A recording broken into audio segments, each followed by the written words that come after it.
Et je vous jure, faut vraiment aimer faire des vidéos pour continuer d'en faire avec une température pareille.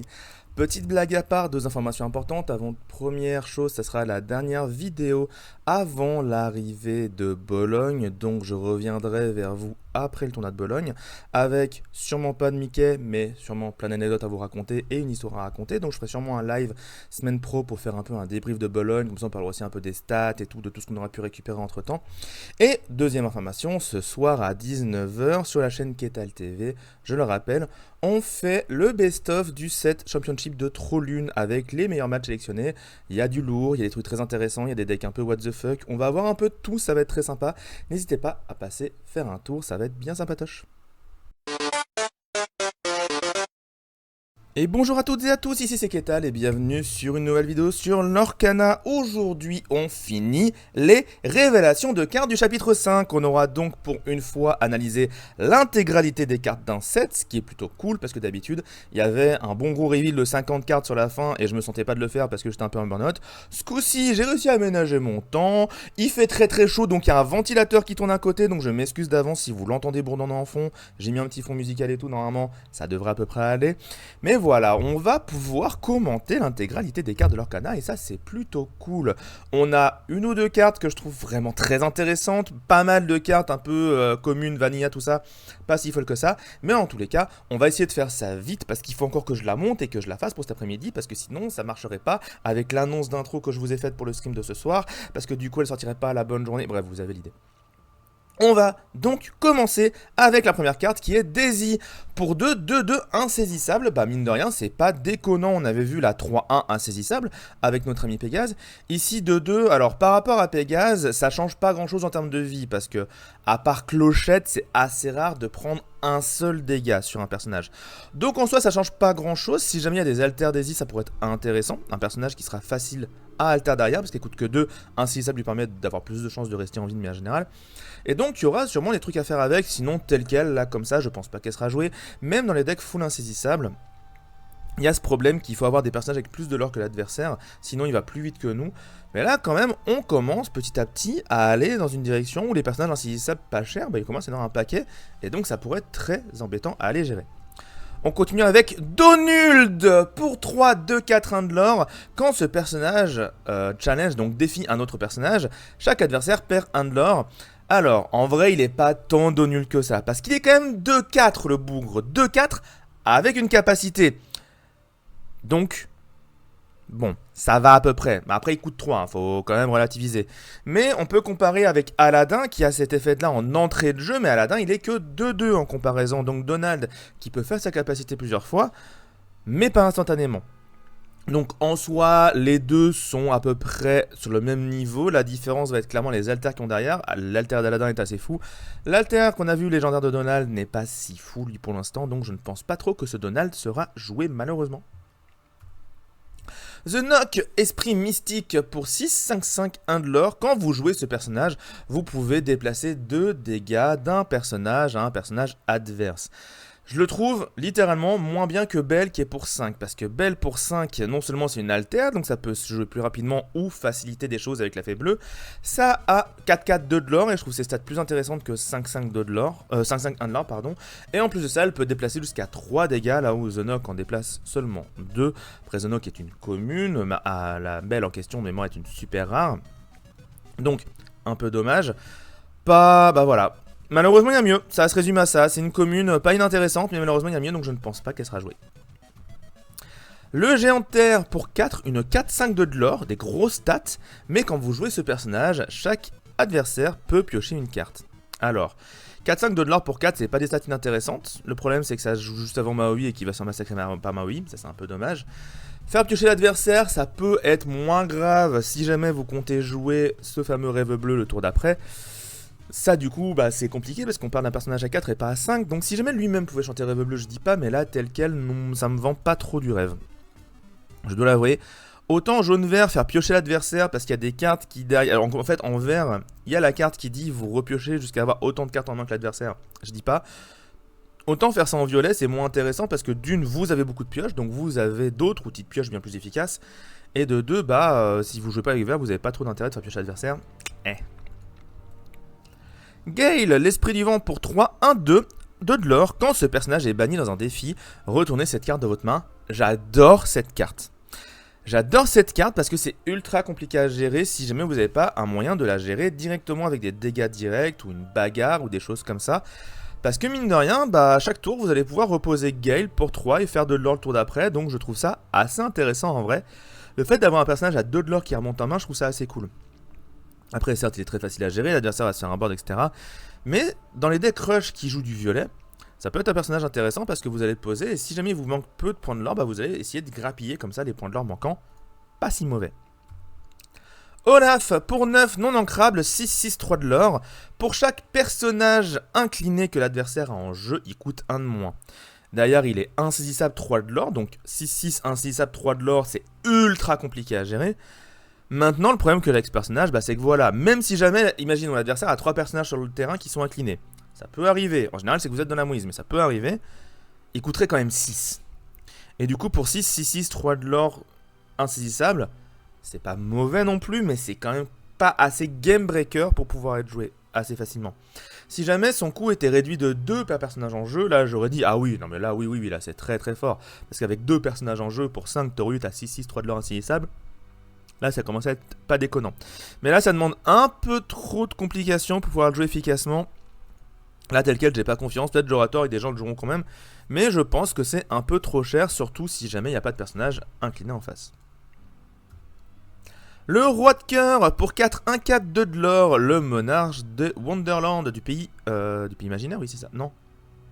Attendez, Alice c'est le pays... Ah, pays merveille, je sais plus. Waouh, le trou de mémoire. Ma chérie va me défoncer si elle voit ça. Alice c'est le machin aux merveilles, bref, je sais plus, je suis trop triste. On peut l'incliner pour incliner un personnage, enfin, pour choisir un personnage qui est déjà incliné, qui ne se redressera pas durant son prochain tour. Et là, 2 de l'or. C'est une capa pas inintéressante. Le problème, c'est qu'elle est visible en amont. Parce que vous allez jouer le roi de cœur. L'adversaire va savoir que s'il incline un personnage, il pourrait ne pas se redresser. Et donc, va jouer en fonction. Donc, c'est de l'intimidation. C'est-à-dire que l'adversaire va tourner autour de cette capacité. Donc, c'est jamais inintéressant. Maintenant, les stats derrière sont pas folles. Et un 4, au tour 4, il va se faire massacrer par le moindre truc qui traîne. Dès qu'il va s'incliner pour faire sa capacité. Donc, un peu compliqué. Après, dans un jeu inclinaison où vous allez avoir des Elsa, des Hydros et des trucs comme ça, peut-être que ça peut faire le taf. Mais là, tel quel, de mon côté, j'ai pas assez confiance et je pense que ça va être un peu compliqué à jouer. Kronk pour 2, 1, 4 avec Challenger 1, 1 de l'or. C'est Prince Eric, mais Prince Eric était 1-3 avec Challenger 2, ici on a une 1-4 avec Challenger 1. Donc Prince Eric qui est une 1-3 mais qui devient une 3-3 quand il tape, ici on a une 1-4 qui devient une 2-4 quand il tape. En soi, je préfère les stats de 2-4 à la base pour le début de partie pour gérer les personnages d'en face. Maintenant le problème c'est que d'ailleurs il fait pas grand chose quoi. Donc pas d'alter, pas de trucs un peu sympatoches à jouer, donc en fait on va préférer jouer d'autres tours 2, genre Monsieur Mouche et des trucs plus efficaces, malheureusement. Isma, pour 4 non ancrables, 1 4 de l'or. Durant votre tour, lorsque l'un de vos personnages a banni un personnage adverse dans un défi, vous pouvez infliger un dégât à un autre personnage. La capa est pas inintéressante. Pour 4, 1 4 de l'or, c'est pas de mauvais stats, mais je la mets directement en compétition avec le chef Bogo, qui met un dégât à tout le board quand vous jouez un alter. Donc clairement, Isma, je la trouve en deçà. Parce qu'elle a une capacité plus dure à mettre en place. Et en plus de ça, elle fait pas des dégâts à tout le board. Donc voilà. Clairement, Bogo est meilleur. Je pense pas qu'il se matchera à jouer, malheureusement. Foot Fight. Pour un non ancrable, vos personnages gagnent la capacité de pouvoir s'incliner et de payer 1 pour infliger un dégât à un personnage ciblé ce tour-ci. Je trouve ça pas mal parce qu'en fait, du coup, déjà avec la bête légendaire verte, ça fait des tours de ma boule. Parce que tous vos personnages vont mettre des petits dégâts et donc vous avez littéralement gagné. Donc combo incroyable en vert gris encore une fois. Mais en dehors de ça, ça vous permet tout simplement de blesser très facilement les personnages adverses pour déclencher la pléthore d'effets verts qui jouent sur les personnages endommagés. Et ça, on aime bien. Donc je trouve la carte assez intéressante en fait. Je pense que ça peut aussi permettre de simplifier certains trades et ça peut permettre aussi de gérer les personnages insaisissables, de gérer pas mal de choses dans le jeu actuellement. De mettre les dégâts qu'il faut pour pouvoir combler avec un blast du genre fracassé ou alors quand soudain sur vendeuse. Donc non vraiment Foot Fight, je trouve que c'est une carte très intéressante, je suis pas sûr que ça va être joué, mais en tout cas elle amène quelque chose de plutôt cool dans le jeu à mes yeux. Oh non, pas Zazu. J'hésitais à mettre la vidéo, je sais pas si je vais le faire en montage et tout, mais Zazu pour 5, 3, 5, 2 de l'or, insaisissable. Bon, des stats pas déconnantes, on aurait bien mis un troisième point de l'or. 3, 5, 2 de l'or, c'est pas mal, mais ça se prend Zeus, ça se prend Medusa, ça se prend toute la gestion du monde. Encore une fois, 3, 5, c'est pas les stats qu'on aime avoir, on préfère avoir 4 d'attaque ou 6 de vie pour éviter les deux gestions principales du jeu. Et du coup, bah je pense pas qu'il sera joué parce qu'il y a mieux de manière générale. Ou alors moins cher, ou alors avec plus de l'or. Nala, pour 1, une 0,4, 1 de l'or, bah écoutez, on en avait parlé précédemment, mais c'est l'équivalent des lieux qui font 1 de l'or par tour et qui coûtent 1. En l'occurrence ici, c'est l'équivalent du pays imaginaire. Et du coup, bah voilà, ça fait rien de plus de spécial. Je trouve ça pas ouf d'avoir des personnages à 0 d'attaque qui vont juste faire du lore, parce qu'ils vont juste se faire gérer et ils ne font pas grand chose en retour. La carte Lilo Junior Cake Décorateur, décoratrice de gâteau junior pour 2, 1, 3, 1 de l'or, soutien. Bon, on en a déjà parlé, mais les persos avec soutien qui ont seulement 1 d'attaque, bah c'est quand même pas ouf. Parce qu'ils vont pas faire un gros soutien, et en plus elle a pas beaucoup de l'or derrière, donc même partir à l'aventure n'est pas un si grand avantage. Malheureusement cette Lilo, je ne pense pas qu'elle sera jouée, à moins qu'un alter un jour en jaune, et encore. Mini, ah alors ça, là on tape dans du lourd, pardon. Pour 5 ancrables, 4-4 de l'or, c'est déjà des pas mauvaises stats, mais en plus, elle a un shift à 4. Et en plus de ça, quand vous jouez ce personnage, si vous utilisez Alter justement pour la jouer, vous pouvez chercher tout votre deck pour n'importe quel personnage, le mettre dans votre, le mettre au-dessus de votre deck derrière. Donc, définitivement, la couleur qui va faire du tutor mais qui arrive le tour d'après, c'est la couleur ambre, parce qu'on avait déjà Alma Madrigal qui faisait ça avec les Madrigal. Ici, Mini le fait pour n'importe quel perso. Et je trouve ça assez fort en vrai. Parce que si vous faites un alter tour 4, ça veut dire que vous pouvez mettre Mufasa au-dessus de votre deck par exemple, et donc au tour 5, vous êtes sûr d'avoir votre Mufasa. Ou alors une carte ancrable, ou alors ce que vous voulez, bref, vous avez l'idée de manière générale. Je trouve la carte vraiment pas mal en vrai. Et bah derrière, en dehors de son shift, machin et tout, bah c'est quand même une 4-4 de l'or, donc c'est pas trop déconnant ensuite, ça fait quand même des choses. Donc j'aime beaucoup cette mini, je pense qu'en jaune-rouge Mufasa, si jamais on trouve une mini rouge sympatoche à jouer, et il y en a des mini rouges sympatoches à jouer, bah ça pourrait complètement être joué derrière. Comme ça on va chercher ses Mufasa, on va chercher ses cartes fortes, et on essaie de faire de la value dessus. Ou alors on va chercher la carte qu'il nous faut pour gérer le match-up, alors que la police ou les pompiers passent derrière chez moi, je m'en excuse. Paf, on enchaîne avec Moana pour 3 non ancrables, 3-4 de l'or. Bah mine de rien, ça c'est des stats de personnages plutôt à 4, en général 3-4 de l'or. Donc l'avoir pour 1 de moins mais non ancrables, d'un côté c'est intéressant, d'un côté les non ancrables, on préfère avoir des non ancrables avec des effets forts que des non ancrables qui vont juste avoir 1 de l'or de plus par rapport à leur version ancrable, je pense. Donc stats pas trop déconnantes, mais bah non, on peut mieux faire. Hein. Si jamais elle avait été 2-5, là je dis pas, peut-être que ça aurait été très sympa, mais 3-4, je pense que c'est un peu trop pas ouf comme stat, de manière générale. Big Ben à 1, alors lui, il est super intéressant. Pour 1, une 1-1 ad l'or. Quand vous jouez ce personnage, le personnage de votre choix gagne charge jusqu'à la fin du tour. Mais, ça peut être lui-même. Donc déjà, on a une 1-1 charge qui peut sinon donner charge à quelqu'un d'autre. Donc ça, c'est déjà assez intéressant de base. Mais ce qui est encore plus rigolo, c'est les combos un peu idiotes avec le décret impérial. Je rappelle, le décret impérial, c'est une carte rubis qui permet de dire que quand vous attaquez un personnage adverse, vous réduisez de 1 le coût pour rejoindre un personnage ce tour-ci.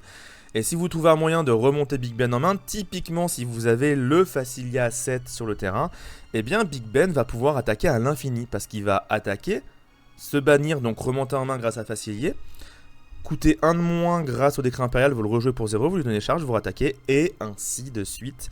Donc il y a des combos un peu rigolotes à faire avec ce Big Ben, mine de rien.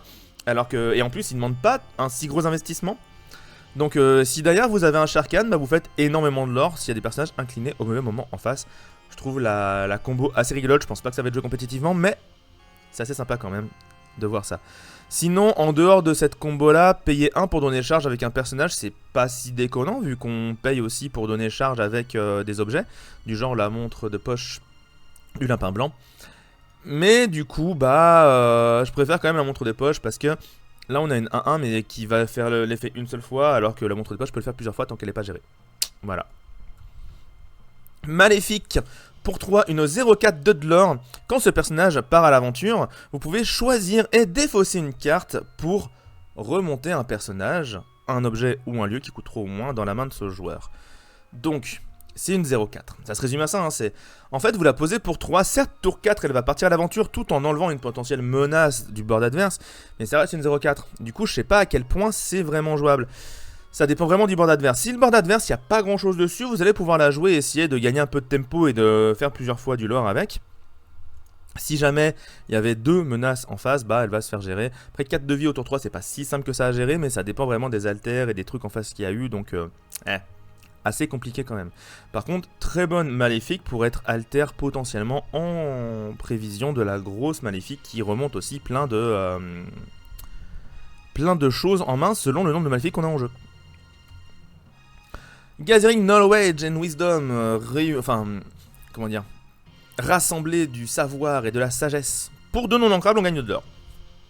Point. Donc vraiment, violet, la couleur, on gagne du lore gratos. Hein. Alors évidemment, on se dit, ouais, mais attends, si jamais je commence à jouer Tremen en vert et que je commence à récupérer la carte dans ma main, bah du coup, je pourrais la rejouer direct pour 2 et tout. Oui, mais non. Mais en vrai, c'est quand même fort, comme finish dans des decks, genre typiquement les decks rush, d'avoir ça, c'est fort parce que c'est 2 de l'or instant et l'adversaire ne peut rien faire contre ça. C'est même pas tu poses un personnage à 2 de l'or et t'espères qu'il va pouvoir faire du lore, non, c'est je gagne 2, point, fini. Donc les decks rush à base de violet, donc je pense à jaune-violet au chapitre 5, ou alors à vert-violet au chapitre 5, bah, il y a des choses à faire. Peut-être gris-violet si on joue beaucoup de petits personnages, faudra voir ce qu'on peut faire avec. Mais je trouve la carte vraiment pas déconnante, mais dans des decks très particuliers qui jouent rush. Et encore, faudrait qu'ils aient assez de pioches pour pouvoir tomber dessus. Magical Head pour 3 ancrables, vous choisissez un personnage qui gagne offensif 3 et quand ce personnage est banni durant un défi, vous le retournez dans votre main. Donc, pas inintéressant, ça permet d'avoir un personnage qui va littéralement se sacrifier sur un personnage adverse pour être à peu près sûr de le gérer et de le bannir durant le défi. Et puis derrière, bah, il remonte en main, donc vous pouvez le rejouer. Donc avec des cartes qui ont des effets d'entrée de jeu, évidemment, c'est très très efficace.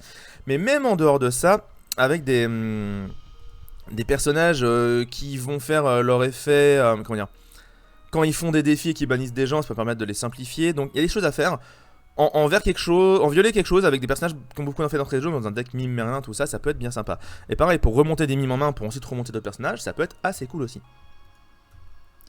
La mine des 7 nains pour 2, une 2-6. Ou plutôt un lieu dans lequel il faut payer 2 pour entrer dedans et qui a 6 de vie. Durant votre tour, la première fois que vous bougez un personnage ici, vous pouvez infliger 1 dégât à un personnage ciblé. Et si le personnage que vous avez déplacé est un chevalier, vous infligez 2 dégâts à la place. Donc un lieu pas inintéressant pour les decks chevaliers. On pense justement évidemment aux 7 nains. En plus de ça, le lieu fait 1 point de l'or par tour, donc c'est pas non plus mauvais avec 6 de vie derrière. Et l'effet de faire des dégâts, bon ça coûte quand même 2 pour faire 1 ou 2 dégâts, mais ça peut, encore une fois, faciliter certains trades qui peuvent devenir intéressants. Le problème c'est que les decks chevaliers, je suis pas sûr qu'on a envie de les jouer en vert gris. Donc là pour le coup c'est vraiment du blast et pas de la préparation pour des effets verts un peu sympatoches. Le bouclier d'Arendelle pour 1, un objet qu'on peut bannir pour donner résistance plus 1 jusqu'au début de son prochain tour. Je trouve ça pas ouf, parce que non seulement on avait déjà vu l'armure de plate, mais même l'armure de souris est plus intéressante parce qu'on paye que 1 de plus et on peut le faire à chaque tour.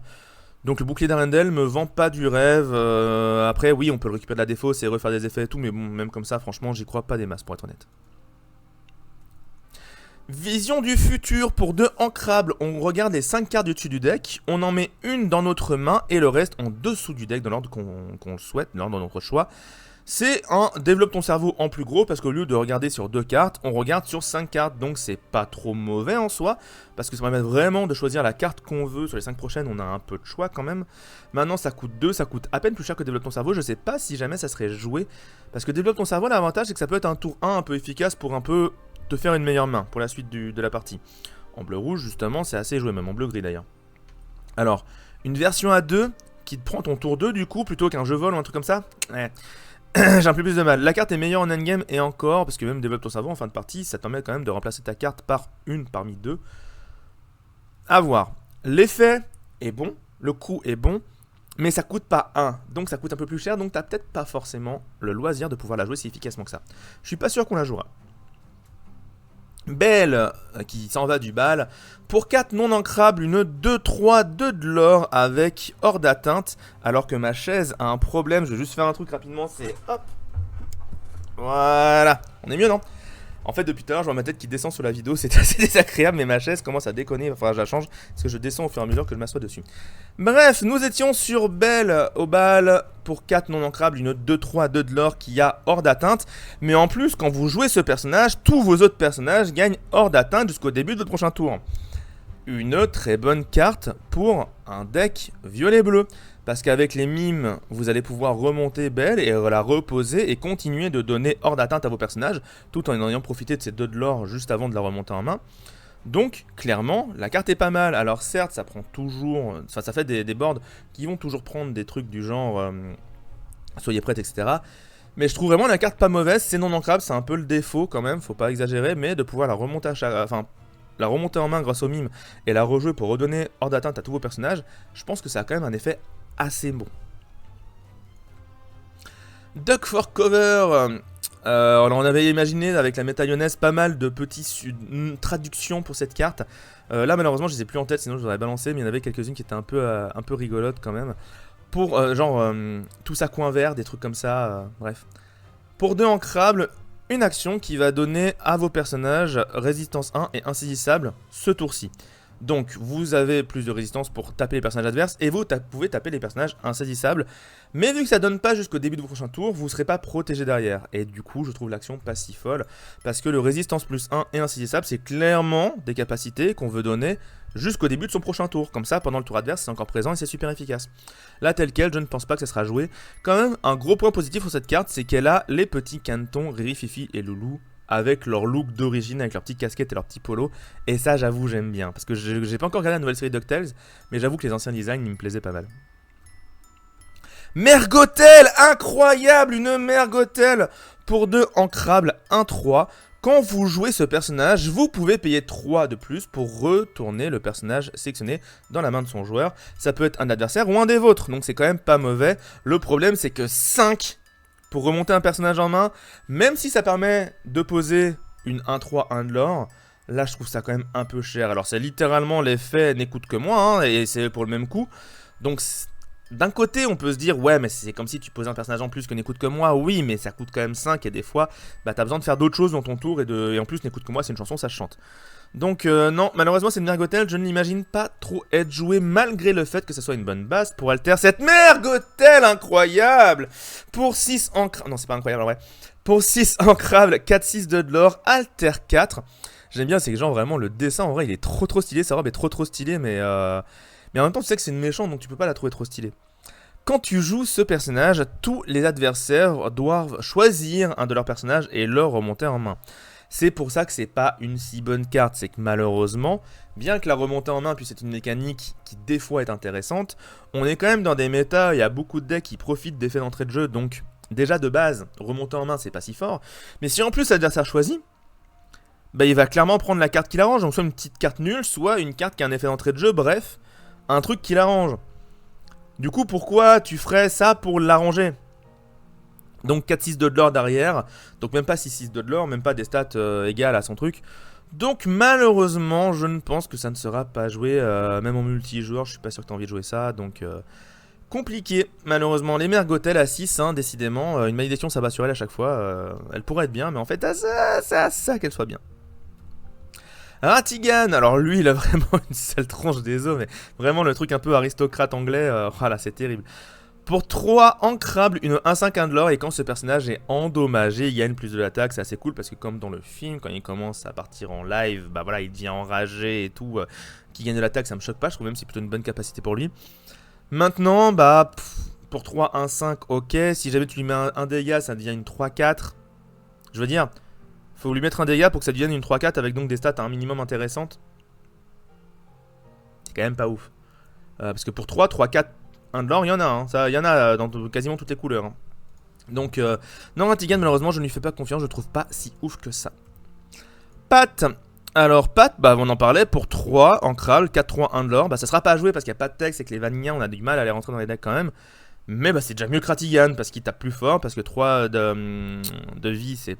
On aurait préféré une 3-4, mais 4-3 c'est quand même intéressant pour choper des lieux, pour choper des...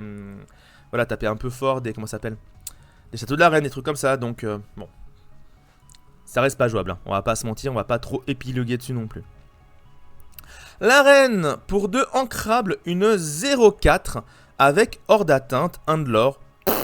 Alors, à part que ça soit une reine hors d'atteinte pour la reine bleue qui fait des effets pour chaque reine qui est en jeu, ok. À part ça, franchement, non, ça me vend pas trop du rêve. Y a pas grand chose à faire avec, je veux dire, une 0-4 hors d'atteinte, très bien. Si elle avait 2 de l'or, je dis pas, parce que du coup, elle aurait été à peu près sûre de faire 2 de l'or et ça aurait été intéressant. Mais là, avec seulement 1 de l'or, non, franchement, y a pas grand chose à faire, malheureusement. Picsou, pour 4 non ancrables, 5-5 de l'or. Et là, on commence à donner des stats pas trop dégueu, hein. Pour 4 non ancrables, c'est pas mal. Alors, on aurait préféré une 4-5-3 de l'or, par exemple, un petit truc avec 3 de l'or, pour essayer d'abuser un peu, évidemment. Mais non ancrable en bleu, ça peut vite être compliqué. Et encore une fois, un personnage qui a juste des stats et du lore, je sais pas si ça va être tant joué que ça. Donc il y a plusieurs personnages quand même dans ce set qui ont ce truc là de ok, on est non ancrable, mais on a vraiment des très bonnes stats. Mais pour le coup, je sais pas si ça vaut le coup de les jouer pour autant. Non ancrable, c'est vraiment quelque chose d'assez contraignant dans un deck. Le prince Jean, pour 3 ancrables, 1-5, 1 de l'or, quand vous jouez un objet, ce personnage gagne plus 2 d'attaque pendant ce tour. C'est un peu comme Ratigan, c'est-à-dire qu'il faut vraiment, tu le poses pour tour 3, il faut que tour 4 t'as un objet à poser, sinon c'est pas bon et tout. Sauf que tour 3, c'est le tour où tu veux jouer ta plume en forme d'arrête. Donc non, clairement, prince Jean, j'ai pas trop d'espoir pour lui. Je ne pense pas qu'il sera vraiment jouable pour de vrai. Minnie Mouse pour 1 non ancrable, une 1-2, 1 d'or. Quand vous jouez ce personnage, le personnage sélectionné perd 2 d'attaque pour ce tour. Cette capacité de perdre 2 d'attaque n'est pas inintéressante, mais il y a 2 problèmes. Premièrement, c'est que pendant votre tour, c'est pas pendant le tour adverse aussi, donc c'est moins intéressant très clairement. Et petit 2, bah, c'est un personnage à 1, donc au tour 1, il n'y aura peut-être pas de personnage en face, et même s'il y en a, tu pourras pas l'attaquer. Donc, c'est en plus non ancrable, donc de pire en pire, clairement. Donc non, clairement, cette carte-là me dit rien qui vaille. Le problème qu'elle a à mes yeux, c'est bah voilà, c'est que pendant ton tour, c'est non ancrable et en plus, on préfère avoir un personnage avec un peu plus de stats qui fait ça plus tard dans la partie, plutôt qu'un tour 1 qui fait ça quand il y a personne en jeu. Même une 2-3, enfin une 2-2 pour 2 qui fait ça, même ça c'est intéressant par rapport à la version .1. Donald Duck pour 5 ancrables, une 3-4 de l'or. Quand vous jouez ce personnage, vous pouvez mettre la carte du dessus de votre deck dans votre encrier incliné face cachée. Encore une fois, c'est un Mickey détective en mieux, dans le sens que bah, il coûte plus cher, il a de meilleures stats, mais c'est le problème, c'est qu'il coûte plus cher. Donc à ce moment-là de la partie, est-ce que tu as envie de faire cet effet-là? Tu le fais avec la plume en forme d'arrête par exemple, est-ce que tu as envie de jouer un personnage sous-staté pour faire cet effet-là? Je suis pas si sûr. À ce moment-là, tu préfères jouer un Big Ben. Mais quand même, ce Donald a plusieurs avantages. Premièrement, ses stats sont pas trop mauvaises. Deuxièmement, il a 2 de l'or, c'est pas mauvais dans ça non plus. Et troisièmement, pour moi le plus intéressant, c'est qu'il a quand même 5 en coup. Ce qui en fait un chanteur en bleu-gris. Un chanteur de Tuons la Bête ou un chanteur de Rêve Bleu. Donc pourquoi pas Donald jouer tour 5 qui derrière chantera Rêve Bleu et pourra ensuite faire des trucs sympatoches. À voir. Je pense pas trop, mais on sait jamais. Hideaway pour 2 ancrables, vous choisissez l'objet ou le lieu de votre choix dans l'encrier de ce joueur incliné face cachée. Donc une gestion d'objet ou de lieu direct, mais qui la met dans l'encre quand même. Donc c'est une sorte de libérer-délivrer, mais pour lieu ou objet, dans l'idée. Et c'est pas une chanson, malheureusement. Bah en vrai, c'est pas si mauvais, parce que ça permet déjà au deck bleu-rouge et bleu-gris d'avoir une solution contre les châteaux de la reine ou des trucs comme ça, qui vont du coup un peu moins faire les malins face à eux. Ça permet aussi de mieux gérer les match-ups avec des objets en face, parce que ça va mettre les objets en encrier. De toute façon, vu qu'ils ont déjà beaucoup d'encre, c'est pas si gênant que ça d'en rajouter un peu. Donc en vrai, bah je trouve ça pas si mauvais comme carte. Je pense que ça peut rentrer en x1 ou en x2 dans pas mal de decks bleus de manière générale, pour pouvoir gérer ces 2 types de cartes qui les gênent tant, justement, en général. Mickey Mouse pour 1 ancrable, résiste plus 1, 1-2, 1 de l'or, donc c'est une 1-3, mais si vous la gérez pas en un coup, c'est une 1-4 en général. Bon, le problème c'est qu'elle a qu'un attaque, donc elle ne gérera pas grand chose en début de partie, ça prendra un peu de temps, donc je sais pas dans quelle idée on voudrait pouvoir la jouer. Vraiment, un d'attaque, elle fera pas grand chose en fait en début de partie. Son intérêt potentiel par exemple, c'est que bah, elle va plus facilement pouvoir être jumpée en main. Typiquement, si vous jouez violet-gris, vous voulez avoir un tour 1 qui est sûr et certain de rester en jeu, bah c'est mieux de jouer ce Mickey que de jouer Olaf. Parce que ce Mickey il résiste à un fracassé, par exemple, pour vous donner un ordre d'idée. Ah non, il résiste pas à un fracassé, pardon. Mais il résiste à 2 fois 2 dégâts, ce que ne fait pas le Olaf. Non plus. Ouais, c'est la fatigue, hein. C'est bon, il fait chaud, je suis en PLS. Non, mais en gros, vous avez l'idée, c'est que s'il prend un seul dégât, bah ça ne changera rien. Donc potentiellement, c'est un peu mieux qu'Olaf, parce qu'Olaf, s'il prend un coup à 1 et un coup à 2, il est banni. Mickey, c'est pas le cas. Voilà, là j'y suis arrivé. Mais donc, ouais, ce Mickey, pas incroyable, peut-être poser l'alter et encore. Robin des Bois, pour 4 non ancrables, une légendaire, pour qui a donc, pardon, j'allais dire pour, j'ai déjà dit le coup, un 4 2 de l'or. Quand ce personnage part à l'aventure, on regarde les 4 cartes du dessus de notre deck. On peut révéler une action qui coûte 6 ou moins, et non pas 7, soyez prêts, faut pas rêver. Et on la joue gratuitement. Puis on met le reste dans notre défausse. Alors, le problème de ce Robin, c'est que déjà son effet il le fait quand il part à l'aventure. Sauf que si une 1-4, il prend toutes les gestions de la terre. Il peut même se faire bannir par la 6 qui bannit les personnages qui ont qu'un de force. Pour vous donner un ordre d'idée. Et il est non ancrable. Donc déjà c'est dur de le jouer.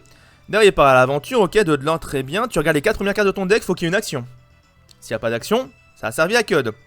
Et les decks rouges, c'est pas les decks, c'est pas du Silsong, c'est pas les decks qui ont plus d'action. Et donc tu peux révéler une action qui coûte 6 ou moins, donc ça fait même pas des trucs vraiment forts comme soyez prêtes. Ça peut faire des actions à 5 pas inintéressantes. Mais bon, le problème c'est que c'est au pif, donc tu peux pas vraiment savoir si t'as la bonne action au bon moment.